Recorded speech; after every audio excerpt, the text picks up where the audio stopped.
I've known my wife Sue for more than 50 years, and I know that she's not given to spending money carelessly, an admirable trait in a person.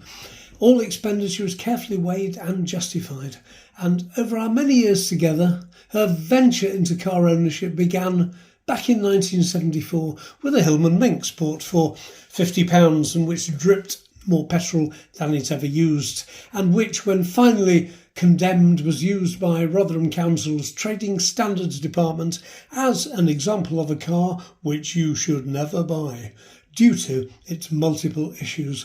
And the fact that the car was supplied by her father's garage is a separate philosophical debate. But over the years, the needs of ferrying 4 children at various stages in their growing up were met by Sue with a number of cost-effective solutions, including multiple second-hand Citroën 2CVs. Sue was then the recipient in 2004 of a piece of husbandly forward planning, being presented with a brand new Seat Arosa in metallic black. This coincided with our 30th wedding anniversary. For the next 13 years and 80,000 miles, this car provided trusty and economical transport for both her and a variety of children. Regular servicing, a few new tyres and other consumables, and 1 new battery, and a purchase price when new of only £6,500 was as good an investment as any new car is likely to be. But many things in life start to sag after 13 years of hard use, and to coincide with Sue's retirement from her post at Newcastle University in 2016, she promised herself a well-deserved replacement, and one which would no doubt see her through the next 13 years. So, what to buy? I've always prided myself in my wide knowledge base of most things car-related, and offered myself to assist in the selection process. When suggesting that she point out anything she considered a possible when we were out and about, and not very much being forthcoming, I then asked her base criteria. Small and red was the answer. Not perhaps a technical argument for choosing a particular model, but at least straightforward and actionable. I pulled up pictures of the best-selling and most highly regarded small cars, as first impressions count for something, and it has to look decent after all, and preferably red. There were some instantaneous "no" or "really" comments, and suddenly reduced the list of the motor industry's pride and joy to just 3 cars: a smart car, a Suzuki Swift and a Citroën C1.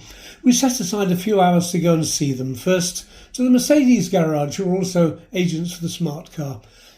After 10 minutes of walking around the ones in the showroom, which were all locked, someone finally deigned to speak to us, and it then took them 15 minutes to find a salesperson, I use the term loosely, who knew something about the smart. Then they couldn't find keys to unlock the ones in the showroom, so more waiting. So after half an hour, Sue and I looked at each other, shook our heads and walked out. I dare say if we had come in to spend £50,000 on a Mercedes, one of the smart-suited and coiffured young men might have sycophantically welcomed us to the garage. But alas, the Smart is very much the brand's bastard brother on this showing. Suffice to say, there'll be no return to that particular garage in my lifetime. I couldn't even be bothered to let them know what I thought about the customer experience, and they probably wouldn't have cared if I had done. Chastened by this, we hoped for better from the Citroën and Suzuki dealer in Gateshead, fortunately sold from adjoining showrooms. We had a welcome which made a change, and Sue took a look at the Swift before announcing within 5 seconds that it was too big. Muttered apologies to the salesperson before walking across the car park into the Citroën showroom. Once again, a real welcome and a helpful approach from the senior salesman. There was a Citroën C1 sitting there, and yes, it was the right size, easy to get in and out of, comfortable, but alas, they didn't have a red one in stock, but at least they had one with red door mirrors to offset its white paintwork. As we were in the market now, didn't need finance and could sign an order there and then, a fine deal was offered with a small trade-in allowance for the Arosa. Sue signed the order form, and it was a very good deal. And after 5 years of use, Sue was delighted with her C1 Furio with its 1.2 litre engine. It's a fast little car, suited equally to town and motorway, never short of power when needed. The engine size really greater than the car needs, but it's always good to have something in reserve. 50 miles to the gallon, town or country, a compliant ride and genuinely fun to drive. No problems to report, and I grab the keys whenever I can. Good choice, Sue. Daughter Alice was having a baby, which of course would mean Granny needing to be able to transport the youngster in safety. Problem number one, this C1 is a 3-door model, and whichever way you look at it, trying to ease a small and inevitably growing infant into the back of a small 3-door car was never going to work. So, what to do? Sue likes the C1, so back to the garage from whence it came, and we measured up the 5-door version.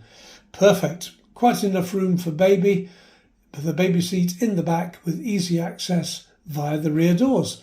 An easy choice as a replacement, and it continues to be.